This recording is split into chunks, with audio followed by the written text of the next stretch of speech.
大交代の入り口で、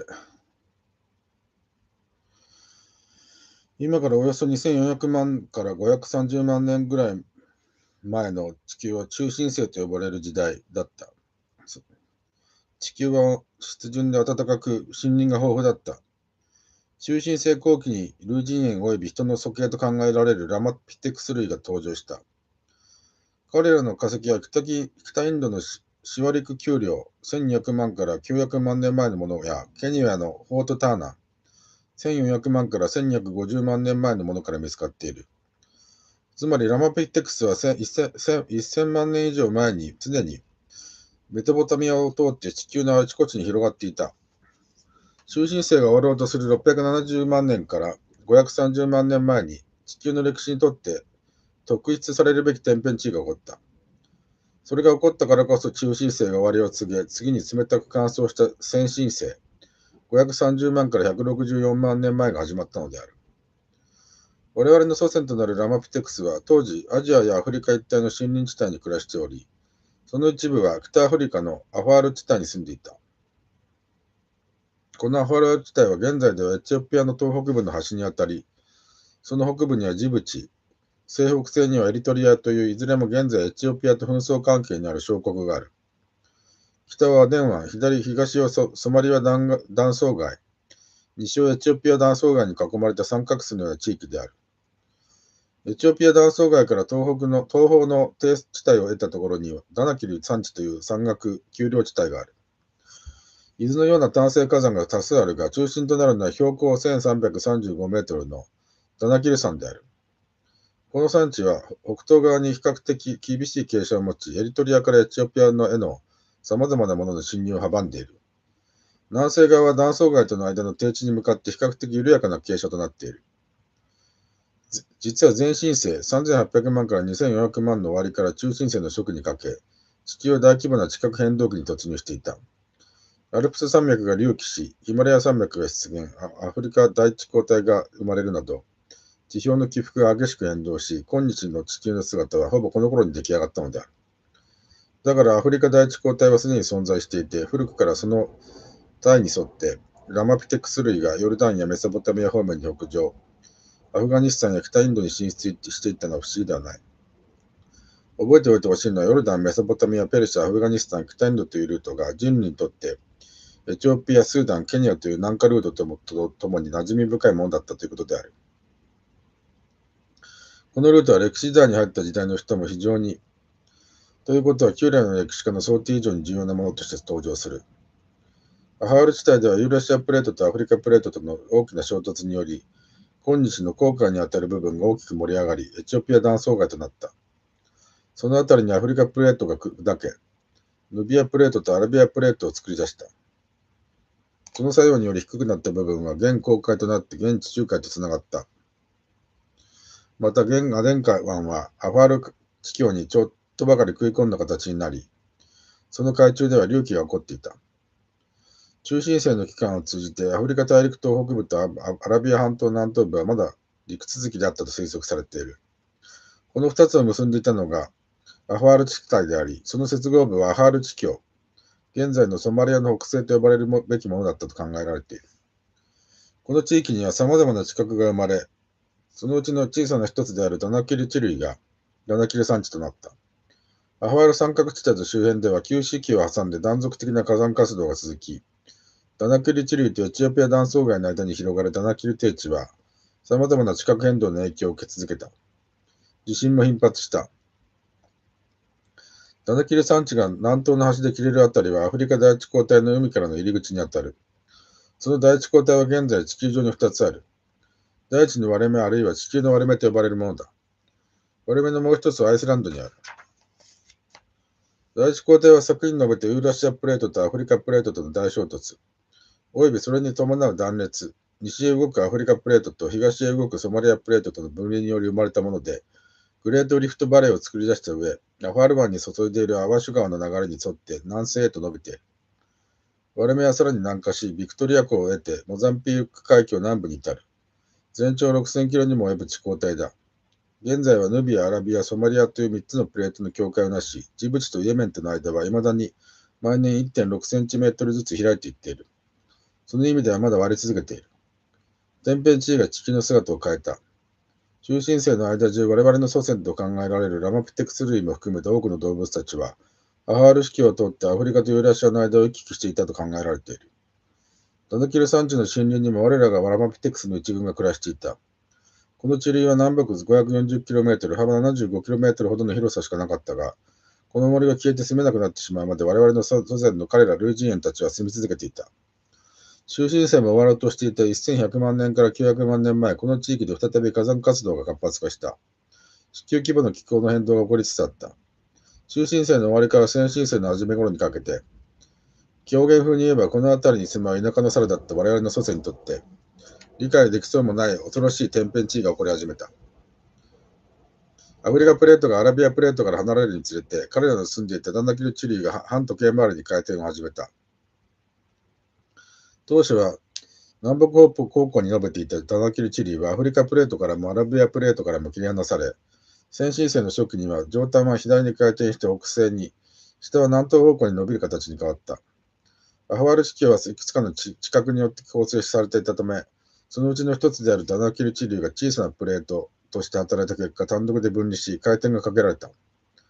そしてついに670万年前、ダナキル地流の南に広がる低地に、アデン湾や航海の海水が流れ込んだ。我々の祖先たちが住みかとしていたダナキル地流は孤島となって航海上に取り残されてしまった。自分たちが住んでいる四国より小さな島が絶え間ない火山の噴火や地震の中でじりじりと回転し始めたと想像すればよい。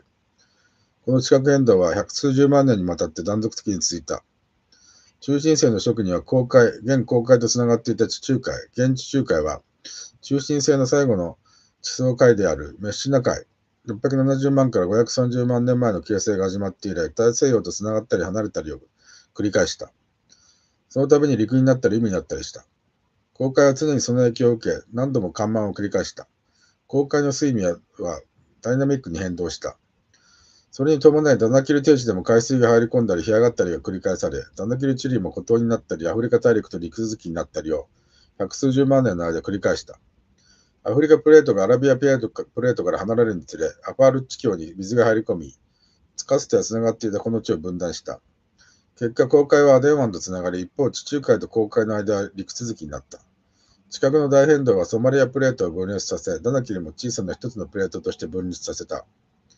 この時代に起こった地殻の変動は、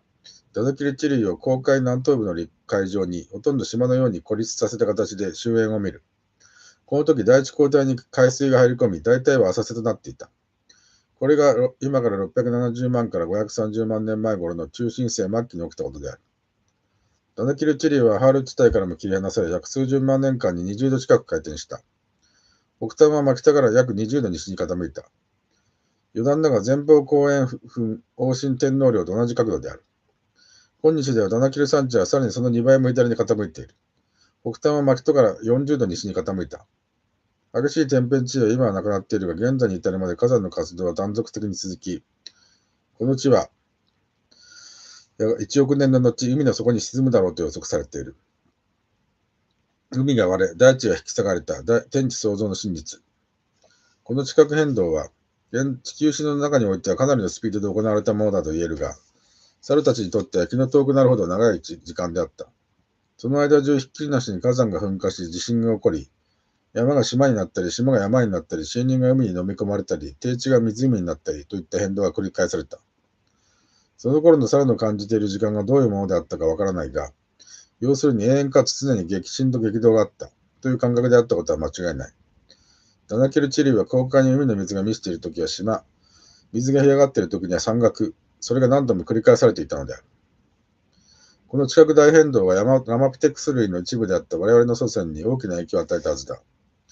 彼らが意識というものをはっきり持っていたならば、絶望して集団自殺したかもしれない。幸いなことに彼らは自殺という行為を選び取れるほどに進化していなかった。意識というものを獲得していなかったから助かったのである。無論テレビやインターネットなどがなくて本当に良かった。そういうものがあれば、この天変地異が北アフリカだけでなく、中部アフリカ、アジア西部にも広がっている、恐るべき規模であることを知り、集団自殺してしまったかもしれない。彼らが体験したのは何万年にもわたる地鳴りと沈発地震、火山の噴火である。現アダヤ湾でも多くの新生火山の噴火があった。祖先は我々の今日よりも、はるかに鋭敏な感覚を備えていたはずであるから、そのような自然界の異変に対して恐れをののいたに違いない。現在の我々には感知できない地磁気の変動などに敏感に反応できる能力があれば、かえって恐怖を増幅させたはずだ。670万年前、航海の水が初めてダナキル低地にまで張り込んできたとき、火を吹いた山からは溶岩や火山弾が落下し、水辺で急速に干上がれ、悲劇となった。噴煙は大空を覆い、それは地球のかなりの部分に広がった。日の光が遮られ、太陽の熱が地球に届きにくくなった。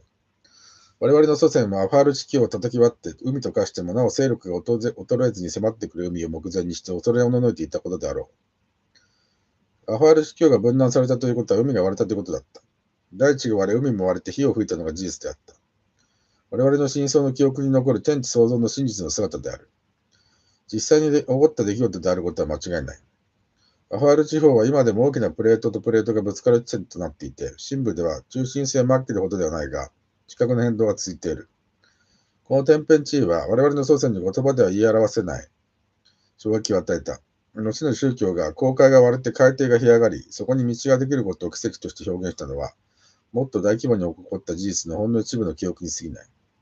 その海底から現れた道が民族の大移動に伴う話として記憶されていることも、この衝撃的な出来事の遠い記憶から来たものであろう。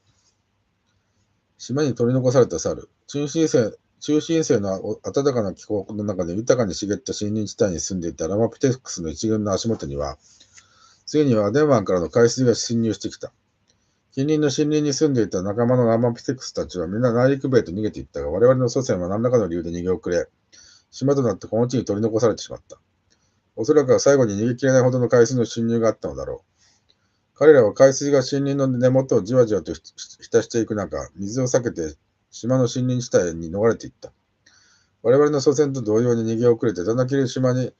取り残された動物たちの多くも、その森林地帯に逃げていった。670万年前、このようにしてラマピテクスの一群が他の動物たちと共にダナキル島上に取り残されたことは間違いない。彼らの一部が我々人の直接の祖先となっていくのであるが、それは先の話である。内陸部に逃げ込んだラマピテクスたちの方は、アファールの南のアッペ湖やアワシュ川の近辺の森で暮らすことを選んだ。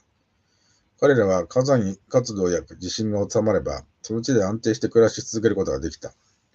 この猿たちは森林とサバンへの適度の適応によって先進性、530万から164万年前の時代をゆっくりと生き抜き、アウステロアロピテクス類へと進化することになった。ダナキル島に取り残されたラマピテクスたちはこの環境の変化に猛烈なスピードで適応していった。彼らもやがてアウストラロピテクスへと進化するのであるが、だから隔離された環境下では、生物の進化のスピードは1000倍になると言われている。1000倍だと1万年が1000万、10万年が1億年、100万年が10億年に相当するということである。進化を完成するには不十分だが、進化を開始するには十分だということを忘れてはいけない。何度も言うが、中新世末期の天変地異は長さ 540km、幅 75km ほどのダナキル地類を島として海上に孤立させた。天変地異は気候も変動させる。大気は冷え、地表の乾燥が進み、先進世の初めには、ダナキル島を覆っていた豊かな森林のほとんどが枯れてしまった。我々の祖先は、侵入してくる水を逃れて、水辺近くの森林を住処としていたのだが、その森林もどんどん減っていったのだ。乾燥が進むにつれて草も生えなくなり、草食動物も肉食動物も生きていけなくなる。我々の祖先は住処を失い、食料も乏しくなり、さらに餌を求めてさまよう大型肉食動物たちの餌食となる危険性も増大した。生き延びるための選択肢は一つしか残されていなかった。海に活路を求めた。海とは言っても急に周囲が沈んで取り残されたこの島の周囲は、もちろん、白砂青松の浜などであるはずがなく、陸と海との境では樹木が半分水に浸かっているような状態であった。現在の熱帯雨林の風景を思い浮かべればわかりやすい。かくして未だ火山の噴煙が上がり、火山弾が落ちてくる中、島に取り残された猿、ラマピテクスたちは、今や断固として浅い海の周辺で生きていくことを選択した。食料を求め浅瀬を動き回ったり、時には海の中に入って魚を狙ったり、海辺近くの陸地で休んだりを繰り返した。あるいは海藻に使った木々の根元を渡り歩いたりもした。このような動作の反復が、より合理的な移動方法としての直立に輸速歩行を促したことは十分に考えられる。あるいはまた次第に深いところまで海に浸かるようになった彼らが泳ぎを覚えるようになるのも時間の問題である。木の下の方に侵入している海面あるいは浅い海面下は、外敵を避けるのに都合がよく、溶岩や火山弾を避けるためにも都合が良かった。こうして彼らは必然的に海辺や浅瀬に適応していかざるを得なくなった。島に取り残された猿たちの進化は、こうした状況下で猛烈なスピードで進んだ。彼らは火山が爆発し、溶岩が降り注ぐ中、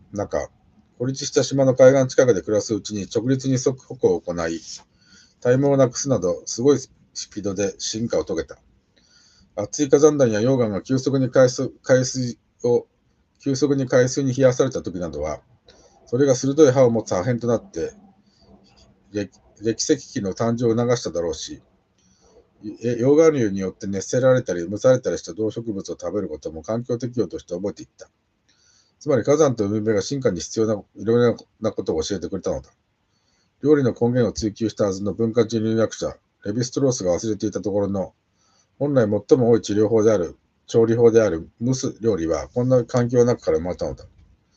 その進化とは具体的にはどのようなものがあったのか。ダナキルの猿たちはその後再び陸の上での生活を選択することになるが、運命をたどる前に、祖先が一体どのようにして水に適応していったのかについて押さえておくことにしよう。灼熱の人のゆりかご、海辺と浅瀬。今から656万年プラスマイナス26万年前というのが分子生物学者が推測している人が猿から分岐した時期である。これに加えて地質学者は670年前に、ここで述べてきたような大変動があったことを認めているから、時期はほぼ合致する。中心世末期、激しい火山活動によって地球全体が熱い噴煙の層に覆われた。日差しが決定的に遮られて地球表面の温度が下がり、暗く寒くなり、やがて百数十万年後に涼しくて乾燥した精神性に移行する。この百数十万年は、ダダキルに取り残された猿たちが浅い海で進化に先進した時期でもある。百数十万年は短いが、隔絶した環境下での進化の時間としては十数億年にあたる。猿が直立したのは先にも述べたように、雨季のボルネオの密林地帯にも似た状況に適応するためであった。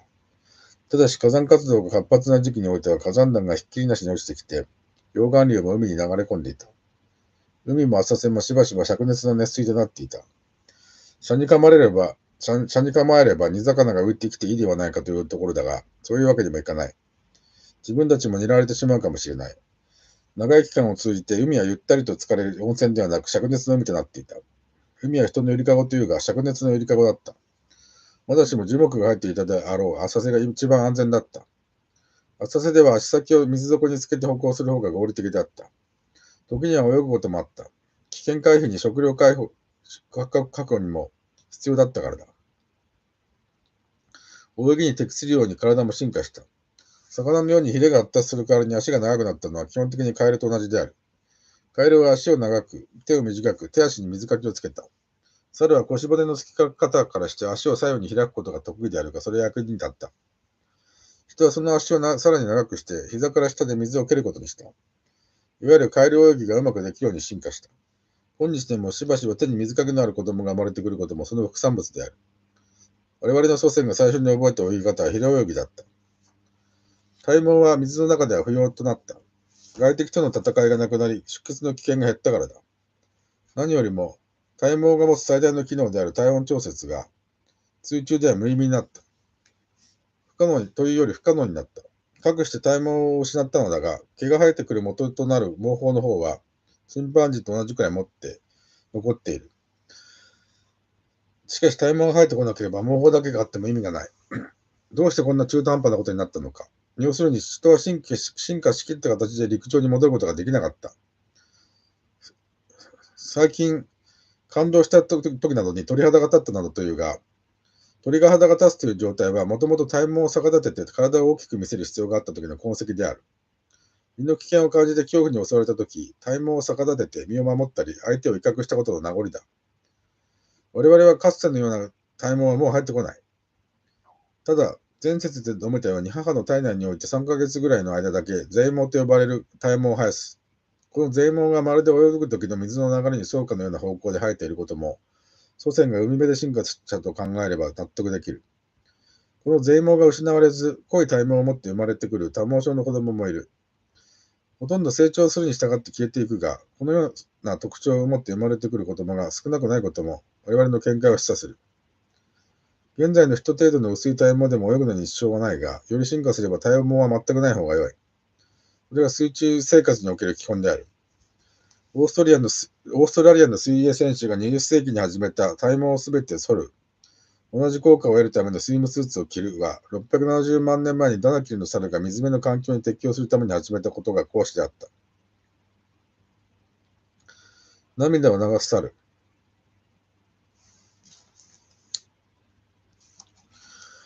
体毛が失われたので、体温調節は感染の発達によって補われることになった。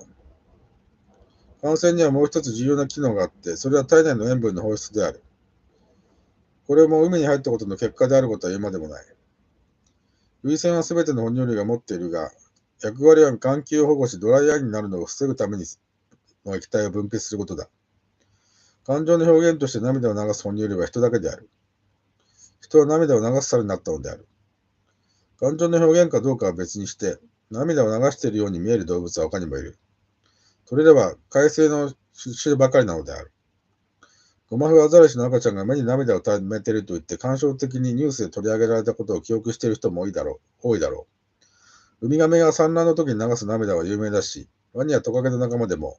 涙を流すのは海生の種だけである。海生の哺乳類が流す涙は感染と同じく体内の塩分を排出し、バランスを整えるためのものだ。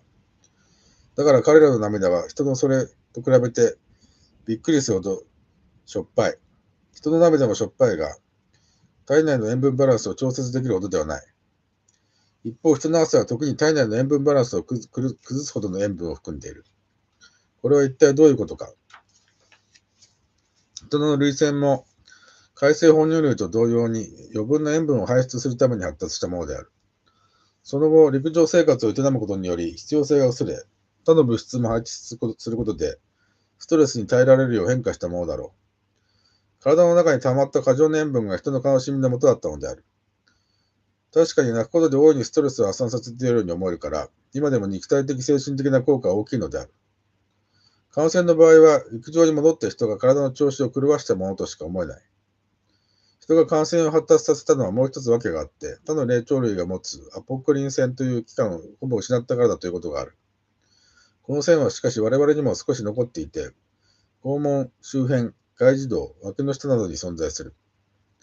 このアポクリン腺は脇がの元となっていることが明らかなように、性的刺激になるのはともかく嫌がられる匂いであって、除去したい人が大勢いる。この線の喪失と進化との関係は不明だが、匂いはともかく汗で失われる成分の方は問題である。暑い夏の日、スポーツ肉体労働をすると体内の塩分を排出しすぎる。体内に必要なミネラル分まで排出してしまう。汗をかいたら水分や塩分だけでなく他の栄養素も補給しなければならないとされているのはそのためだ。こうなると人は何とも中途半端な進化をしたものだとしか言いようがない。一旦は水の生活に適応しようとし、ある程度はそれに成し遂げつつあったのに、再び陸に戻ったことがこのような半端な変化をもたらした。人は人魚となった。直立二足歩行をする場合、体の重心は頭の真下にあるのが理にかなっている。我々がペンギンに同情心を抱くのは、彼らが頭の真下に重心が来るように直立し、我々と同じように歩くからである。だが彼らが歩くのを見るときの人の余裕と同情は、彼らが海の中をスイスイと自由に泳ぎ回る姿を見ると消える。哺乳類の中ではうまいはずの人の泳ぎなど、海に適応したペンギンの泳ぎを見ると、コンプレックスでいっぱいになるほどの不細工さだ。水中生活に適した体になればなるほど、陸上では不適応になるのである。ペンギンが地上で不細工に歩くのは、水中で鮮やかな動きの代わりにもらった欠損のようなものだ。我々が直立したことも間もなくしたことも二足歩行も陸上での生活には意味のないことだったのである。それなのに直立二足歩行になったことを無理やり進化として捉えようとしてきたところに、進化生物学の基本的な間違いがあった。我々人の泳ぎは他の類人猿に比べれば優れたものである。かつては数十メートルが限界と思われていた素潜りの記録は、ごくあっさりと100メートルを超えた。人の身体構造は、水の中では他の陸生哺乳類より圧倒的に優れているのである。鼻の形が違う。他の類人猿は例外なく鼻孔が上を向き、呼吸するのに適しているのに対し、人は鼻梁を細く、鼻孔も細くし、下に向けている。尾翼もついていて筋肉もある。水に対して開閉できるようになっていたからである。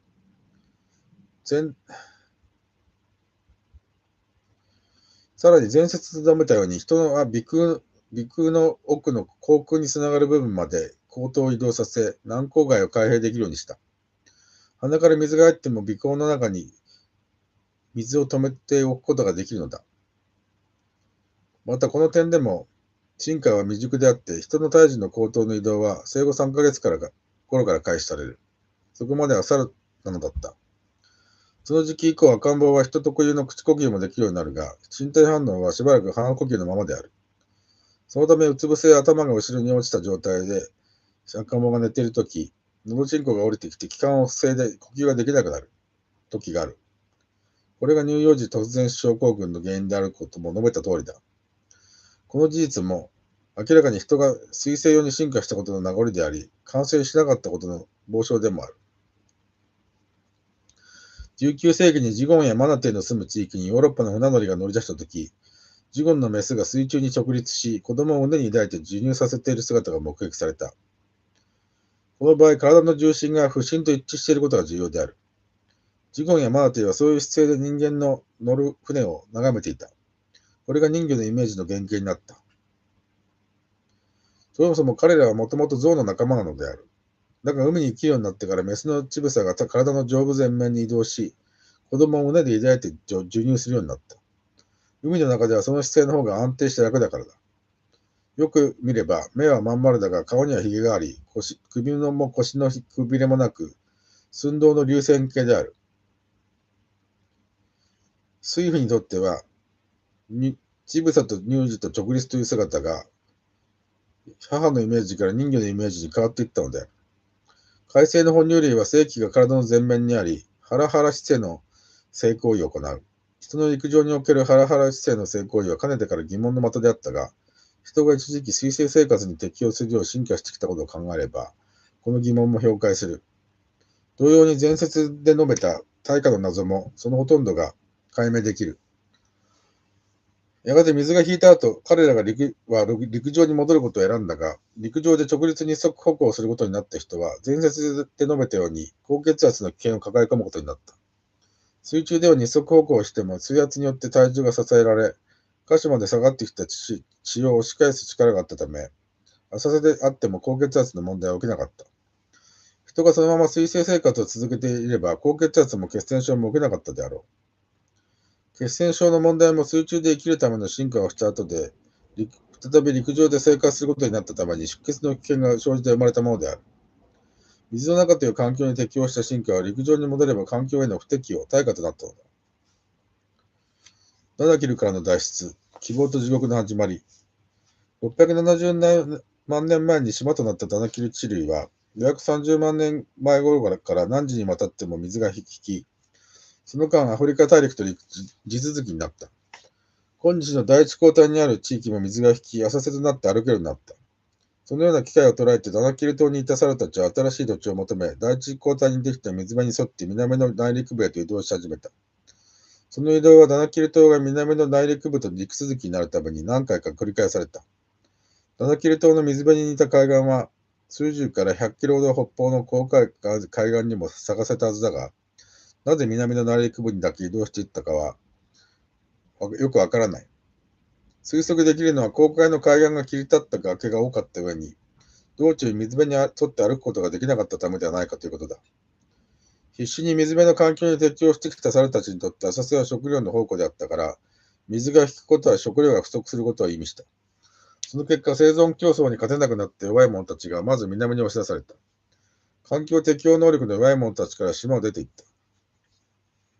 遠征と討伐の始まり。イギリスの古人類学者クリストファー・ストリンガーは、今の人類がアフリカから中東に進出したのは10万年前の頃だという。これらの年代は分子生物学者がもっと明確にしてくれるだろう。我々にとっての問題は、それがどういうことだったかということだ。530万年以降のある時期、ダナキルを出て行った第一人が集団と言えるものを作っていたかどうかわからないが、菜食ではなく、小動物を狩るぐらいのことはしていたようである。彼らはまだ集団的攻撃性を備えていなかったため、安全を守るためにも、食べ物と飲み物を確保するためにも、水辺だけに沿って移動せざるを得なかった。1974年にエチオピアのハダルで見つかった二足歩行の類人猿の骨は、仲間と並んで二足歩行をした跡が確認されている。乳房の痕跡があったことからルーシーという名前をもらったが、これは400万年プラスマイナス50万年前の化石である。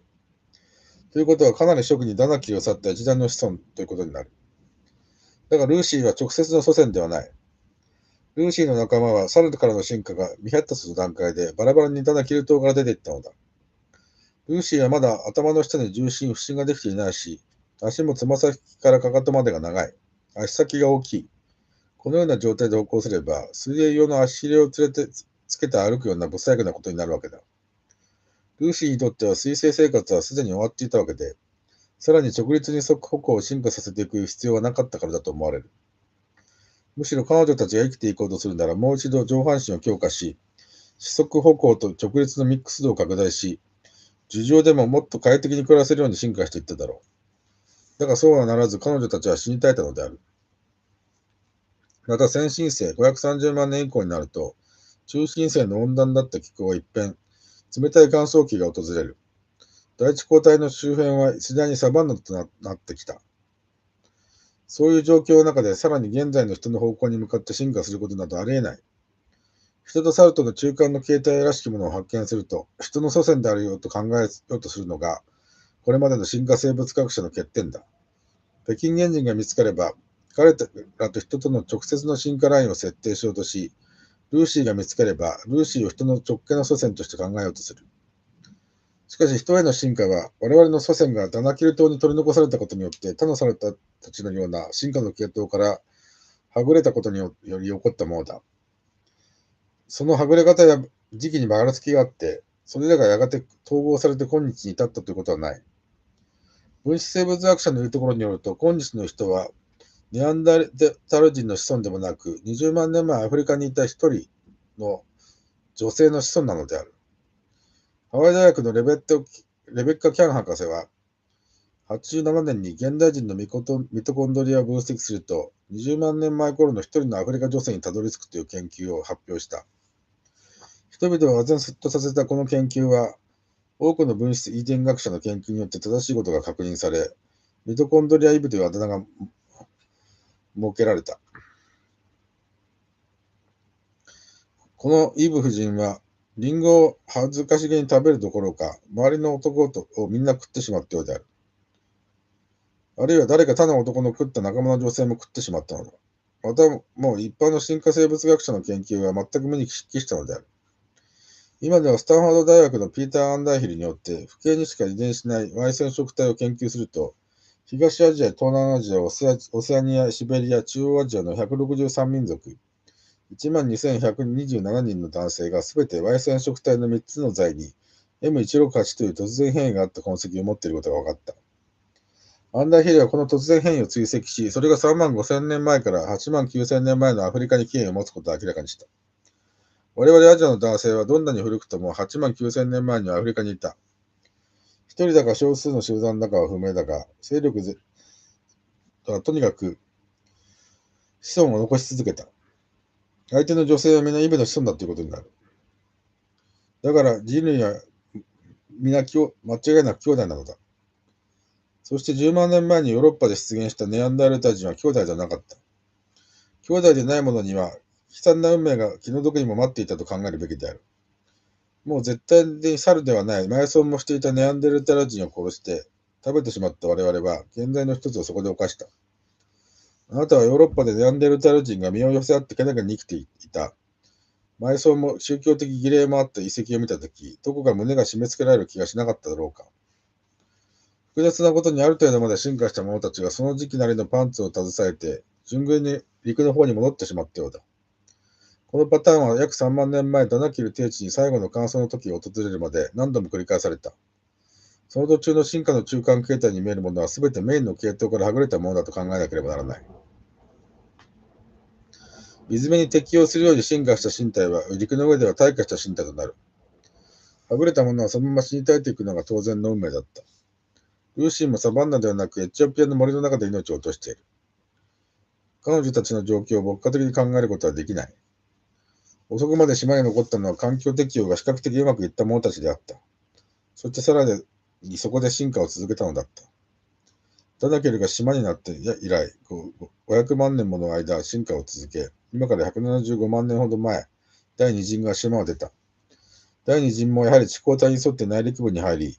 有名なオルドバイ峡谷などに化石を残した。この人々がホモハビリスである。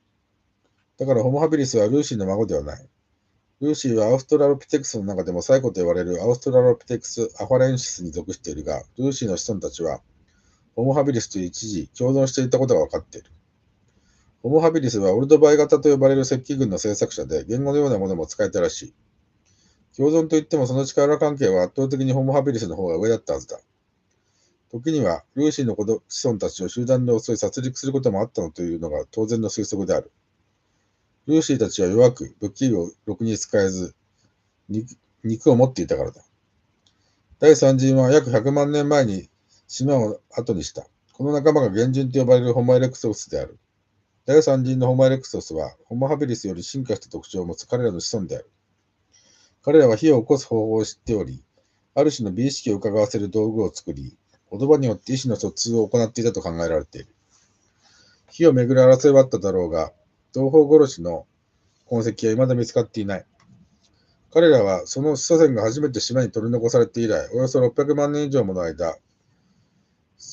その地で進化を続けたのだ。そして水が引くたびごとにあるグループは内陸に南下、他のグループは島にとどまり進化を続けた。最後の一軍が島を出て行ったのはダナキル低地の最後の乾燥が終わる約3万年前のことである。ホモエレクトスたちはその後長い時間をかけて、アジアやヨーロッパの温暖な地域に広がった。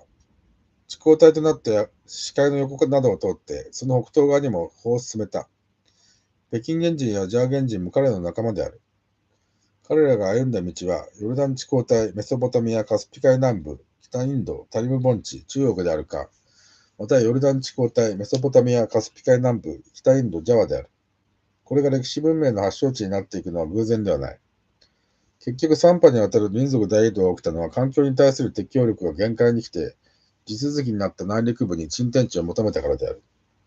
新たな土地に集団で出かけていくこと自体が集団で狩りをすることや集団でポトラッチを行うことと同じ意味を担っていたのだ。つまりおよそ175万年前までに人は狩りや攻撃などの集団的な行動を可能にするパンツをほぼ獲得していたことになる。ミッシングリンクの発見。670万年前から530万年前頃のこのアファール三角地帯で人は猿から離れて独自の進化への道を踏み出した。このことは疑いのようのない事実である。その正確な時期はそう遠くない将来、アフリカ大地溝帯の北部にあたるこの地域の断層から発見される化石によって決定されるだろう。およそ2400万から530万年前の中新世の化石を含む第3期の堆積物の中からだ。この地層は積束層と呼ばれ、ダナキル低地の両側に堆積している。その中でも530万年前のものを最上層とするメッシナ海の当時海と陸とが接していた地域の地層にミッシングリンクが見つからずだ。東アフリカ大地溝帯の地層からは、ラマピテクスからホモエレクトスに至る様々な人の化石が発見されていることも見逃してはならない。残念ながら現在、その地域は戦争に近い混乱状態となっている。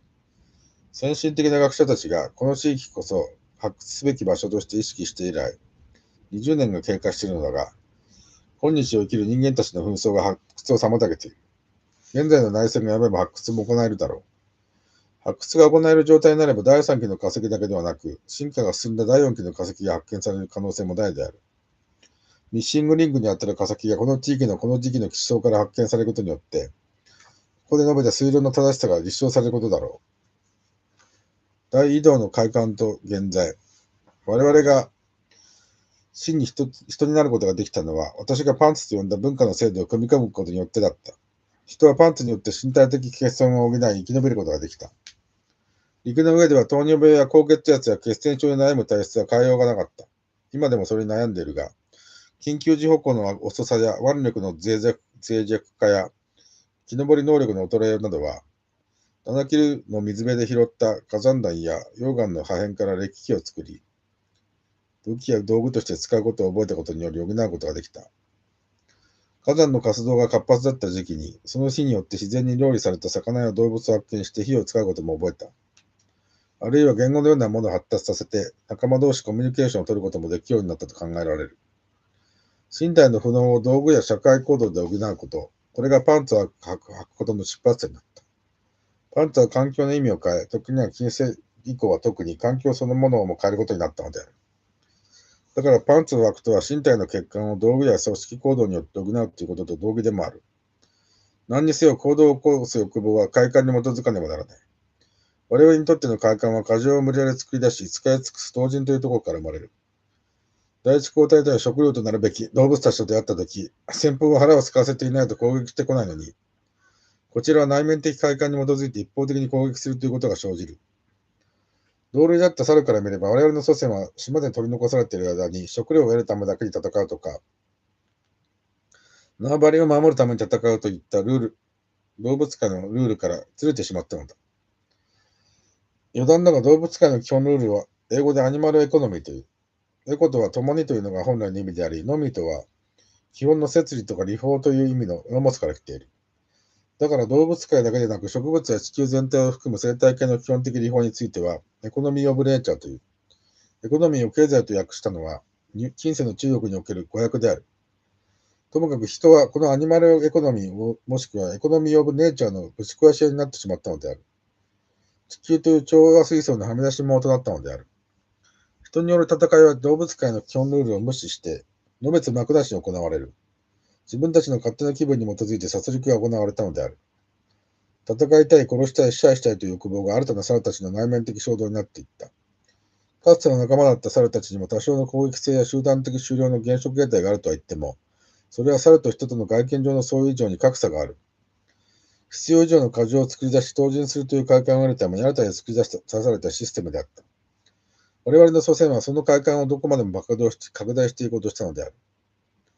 そういう形で別種の猿となった我々の祖先たちには、そんな自覚がなかった。自覚そのものがないのだから仕方ないが、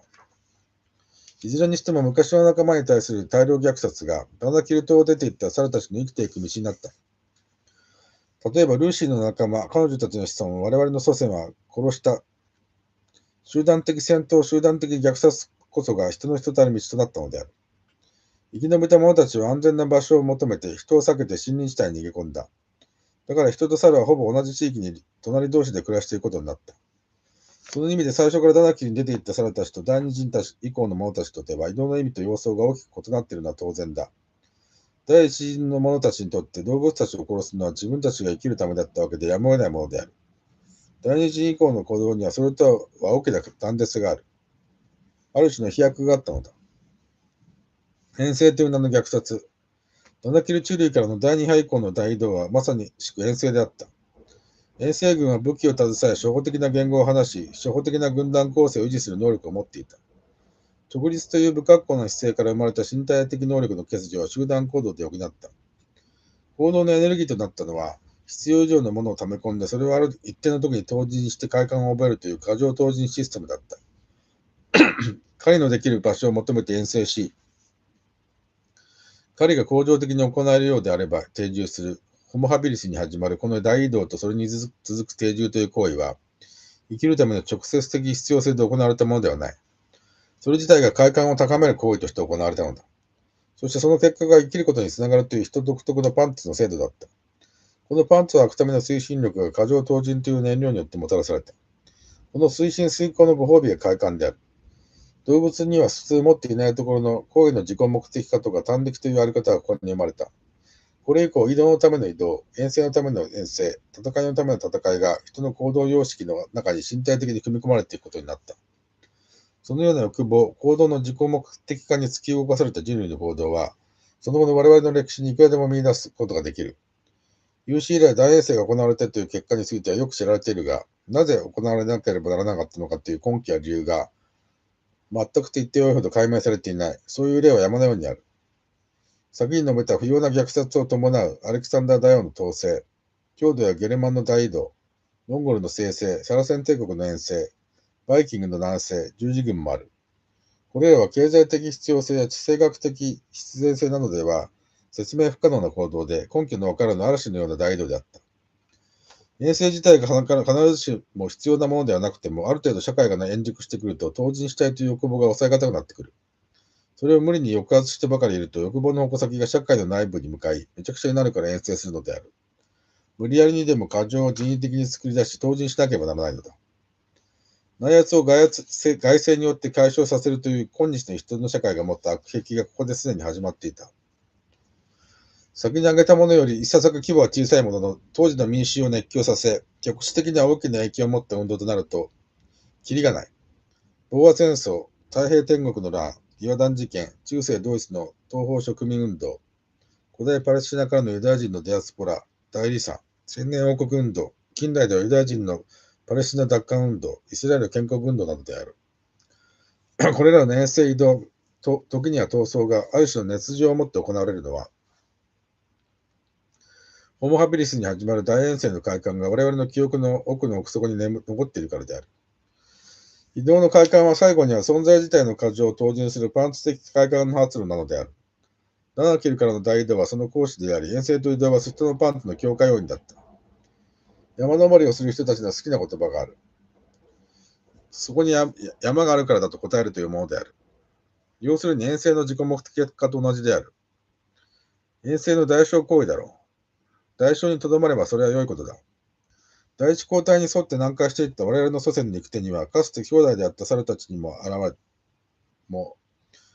れた。彼らは基本的に穏やかな動物だったが、我々は彼らを襲い、そして料理して食べた。文化人類学者レヴィストロースが忘れたムスという治療法は、我々がダナキルの海辺にいた時からの基本調理法だった。こういう行為こそが宗教でいう現在である。元は兄弟であった猿の肉こそアダムが食べたリンゴなのだ。既成宗教はそこをごまかしている。心理学者フロイトが注目した肉親殺し、大殺し、父殺しのトラウマはギリシャではなく第一交代で起きた兄弟殺しに始まる。先の民族移動と同じように、この当時の記憶は真相の記憶となって我々人類に残された。折に触れて我々の精神を支配することになる。それが生み出す情動に人は知性や理性では対抗できない。これを昇華しようと言ったのはゴーダマ・ブッダ、釈迦であったが、簡単なことではない。その意味で決してこれは過去の話ではない。浅い意味で進化を始めた者たちには、早い進化のために必要な内心の共感や振動を拡大強化する遺伝子が組み込まれた。それが海岸遺伝子ミームである。人、パンツを履いた猿になる。要するにこういうことだ。かつては同類であった猿の仲間とは完全に分かれ、水辺の環境に適応するよう進化した猿がいた。その猿たちは、その後再び内陸で生きることになったが、進化が不十分だった上、内陸で生きるためには退化したような身体状況になっていた。身体的能力に劣る人はまともに戦えば負けてしまう。だから、武器と集団性とそれに基づく攻撃性を発達させた戦いを挑んでいった。これは講義には人が生きるための戦いであったが、競技にはなぜそれが必要なのか、猿や動物には理解できない形で戦いを進行していったはずだ。人の食生活に肉が大量に登場するのはこの頃からで、この時代の化石はいずれも他の動物の骨と一緒に水辺で発見されている。しかも彼らは通常の生理的食欲以上に食べる猿ともなっていた。糖尿病の起源はここにある。猿たちの側から見れば、島に隔離されている間に狂ってしまった昔の仲間であった。森とサバンナが混在した土地で明らかに身体的に弱化した人が生き残っていくためには、道具、特に武器の使用が不可欠だったし、集団性、特に集団的攻撃性が必要だった。その攻撃性が残虐性に発展せざるを得なかったのは、生きるためにだけに食料を得るとか、子孫を残す生殖行動としてのみ性行為をするといった動物としての本能の範囲内だけでは人は生きていけなくなっていたからである。生きるためにはここでパンツが必要になったわけだ。そして生きるために生み出された文化のほとんどが攻撃性をもとに形成されることになっていった。交換や商業を始めたのもその結果だ。食料も防寒具も必要以上に溜め込んで過剰を作り出し、それを一時に投入することに快感を覚えるようになっていった。この過剰な投入こそが人の文化用制度であるパンツの基本で、拡大や成長を快感と感じさせるエネルギーを生み出した。過剰投入は人の社会に組み込まれたシステムである。快感はそこにおける自己目的または約束されたご褒美である。過剰投入に用いられる行為、例えばポテヤラッチに使われる毛布を焼くことなどは、前提の中の諸材目だ。快感はこれらの行為を諸材目として出来上がる包括的全体であって、成長や拡大はご褒美を得た結果として起きていることだ。この成長や拡大に代わって時にはただただ破壊が結果されることもある。いずれにしても快感が目的、包括的全体として上位に来るわけだ。これら細目とか全体というのはマイケル・ポランニーの暗黙知の理論による人の行為や認知についての考えで、パンツを履いた猿の最終章から引き継いでいる。これらはつまり人が生きる上での内的憲法のようなものだが、これこそ人と猿を分かつ決定的な要因となった。人はパンツを履いた猿になったのである。パンツを履くことによってそれまでの迅速な進化のスピードに干渉が生じた。生きるための急速な身体的変化は500万年くらい前からはそれまでに比べてゆっくりになった。新たな環境変化に対応するために道具を使い、社会性を持ち、過剰な当人といった文化を持つことによって逆に身体変化のスピードを緩めたのである。その結果、パンツは進化に介入したことになる。寒冷な環境に取り巻かれてしまった動物が寒いから服を作って着るというふうに進化したことのないが、人はこれをやった。これが一旦は水辺での生活を選び取り、適応するように進化してきた祖先が再び陸の上で生きることになったとき、逆に不適応になってしまった。退化したとも言えることの根源的理由である。そしてそれが不自由な身体を抱えて生きていくために作り出したパンツの体型であった。したがって攻撃性や残虐性というものも人間の根源としてあるのである。人である限り我々はそういうものを全て捨て去ることはできないであろう。実際ブッダがそれを捨てろと言っても、僧侶を含めてほとんど誰もそれを捨ててはいない。人間というものの本質、そのパンツの現在はどうなっているのか。辞書で詳しく見ていくが、530万年前に我々の祖先が履き始めたパンツは、地球の環境に甚大な影響を与える数字まで到達した。社会制度としての部族や民族、延長形態としての国家の有効性も終焉しつつある。人がパンツを履いた猿である事実を直視させず、曖昧にごまかして生きるための道具として働いた大宗教もその意味を喪失した。宗教はそれがあるために争いが起きる原因になってしまった。大きな原因は貨幣が国家の有効性を超えるところまで発展したことである。貨幣は本来人の持つ社会制度というパンツの中で国家や民族を維持するための従属的パンツであったのだが、その貨幣自体の生きる権利を維持するために国家や民族が動員されることになるという大逆転が起こったからである。貨幣自体は組織的暴力を必要としないが、貨幣が自由となって国家や民族に組織的暴力や残虐性を発揮させることができる。国家や民族は今や貨幣がその力を維持するための道具としてしか機能しなくなりつつある。そのような中で人の生きる道はどこにあるのか。それにはまず人が全く主体性を捨ててパンツ自身の命令に従って生きるということがある。それは実は500万年間の人の根本的生き方であった。それをもっと根本的に極端に徹底的にやれば活路が生まれるかもしれない。過剰な当人の極致でやっていくということだ。過剰当人の最も極端な形態である。行き着く先はポトラッツ的なものの極致と同じだろう。自らの存在自体を過剰そのものに変え、当人し尽くすことだ。長い目で見れば集団的自爆テロと同じものだ。2050年には75億人になると言われる人口は合理的にこの地球と調和して生きられる数ではない。少なくとも地球の未来と調和できる数をはるかに凌駕している。ダナキルの水辺に取り残された猿はせいぜい1万頭ぐらいのものだった。ひょっとすれば5000頭だったかもしれない。ずっと下って20万年前には1頭のメスとその一時的な旦那しか我々の祖先として存在していなかったかもしれないのだ。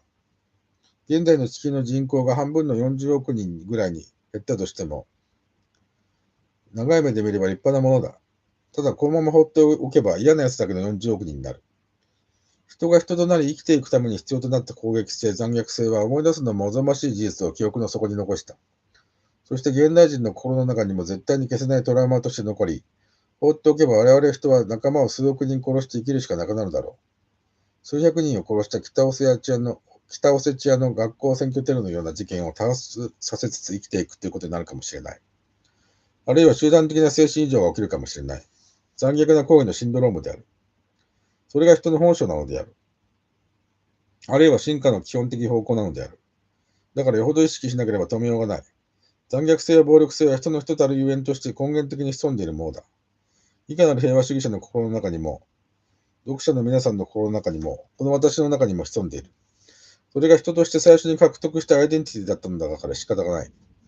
知性があれば抑えられるというような甘いものではない。そういう行為に対し人間性がないとか失ったとか表現するのは間違っている。そういうシンドロームを生むことこそ人が人になった存在の意味だからだ。残虐性や集団的攻撃性こそ人が生き延びることができた基本であり、その意味で残虐性と集団的攻撃性こそが人としての極致だとも言えるのだ。その事実をごまかしたり覆い隠したり、頑張れば乗り越えられるものだとして表面的に取り繕うために生まれたのが救済宗教である。救済宗教が天地の創造について語り、神の存在について確信し、現在に対する贖罪意識を煽るのは、530万年前という遠い遠い昔に起きた言葉の上では忘れてしまいたいような過去の事実があるからである。そして実はそういう宗教が免罪符の役目を果たせば果たすほど、人の残虐性というものは歯止めなく広がっていく。その事実は改めて言うまでもないほど多くの人々が実感していることだろう。特に仮想的としての悪魔的なものを設定する宗教は、宗教という名のもとに人類の救済という旗印を掲げて人殺しをするために広まっていったものである。戦っても殺している敵をわざわざ見つけ出し、その敵の存在についてありがたくもいろいろと教えてくれるのが宗教というものなのである。仏教以外の世界宗教、一神教は皆そうだ。敵すなわち悪魔の存在を主張する信念は3000年以上前からセム族の間にあった太陽信仰を中心とした多神信仰、その多くをミトラ教的ということができるから一神を選び出して善と悪の対立を語ったスピターマ・ザラシュトラ、ゾロアスターの教えを最初とする。ザラシュトラ、ゾロアスターを紀元前1000年よりはるかに古い人だと考えるのは間違っている。現ミトラ教の諸派を折衷してサンアフラ教という宗教を生み出して悪心を創出した思想行為は紀元前6世紀とか7世紀という比較的新しい時期のものでなければならない。みんなゾロアスターとか言うと神秘的なものとみなしすぎなのだ。そしてゾロアスター教が救済主義、メシアニズムの最初である。メシアとはミトラはペルシャ語のうちの東方の方言でミシナと呼んだ語から生まれた。これがユダヤ教をはじめキリスト教、イスラム教に流れ込んだ。宗教的攻撃性排他性の大々的結合の始まりである。これが紀元前10世紀より以前からのものではないはずだ。より古くからのメソポタミアの宗教で悪心や悪魔の存在を強く主張しないミトラ教はローマでキリスト教徒の勢力争いに敗れた。善悪二元論ながら善と悪の二神の対立は過去の層であるというマニ教。このマニ教を東方ミトラ教とする見方もある。キリスト教徒の戦いに敗れた。要するに他宗との戦いにおいて甘かったのだ。宗教の勢力争いに臨むに際して悪魔との戦いになぞらえて臨んだ方がはるかに戦いに根性が入るというものだ。これは過去の問題ではない。現在のボスニア問題はキリスト教を得てイスラム教に場を求めたボゴミル派問題を土台にしている。我々は人類と宗教のことを考える場合に原始ミトラ教のことをもっと重要なものとして考えねばならない。しかもそれは太陽神になる前に計量と等価とそれに関わる正義の神だった。まさに経済人類学の経済対象である。研究対象である。ユダヤ人マルクスが生んだマルクス主義は帝国主義者や資本家という敵を我々に与えてくれた。マルクス主義は哲学によって浸透したのではない。敵を殺せと言って我々の攻撃性を解放してくれたから浸透したのである。一種の狂気である。そのことはパンツというものが狂気にもなり得ることを示しているのだろう。マルクス自身は宗教はアヘンだと言ったが、本当は宗教は強い布地でできたパンツだったのだ。今日の世界は強度、サラセン、モンゴルなどによる遠征と虐殺によって直接的な影響を受けたままの世界である。なぜならパレスチナ起源でなく西アジア起源の人々によるイスラエル建国に発する問題をめぐって混乱しているからだ。我々はその混乱を引き起こした過去が決して過ぎ去ってしまったただの過去ではないことを知る必要がある。一つの手がかりとして、第4章ではコーカサスからの人の大移動が今日の世界にもたらしている財貨について述べる。進化と対価とパンツの問題は現在なお進行中だ。これらの多くの問題のキーをいわゆるユダヤ人が握っているように見えることには何らかの意味がありそうだ。ユダヤ人を悪の集団だとみなすようなことを我々はしない。いろいろな事件において陰にユダヤ人がいて陰謀によって何かが進行したと言ってみても何も分かったことにならない。陰謀が事実であったとしてもだ。客観的に彼らがどういう意識、あるいは無意識でそういう行動をとっているのかを考えなければならない。よって辞書はパンツの現在の本質を考察し、次にその動きの本質を明らかにすることにする。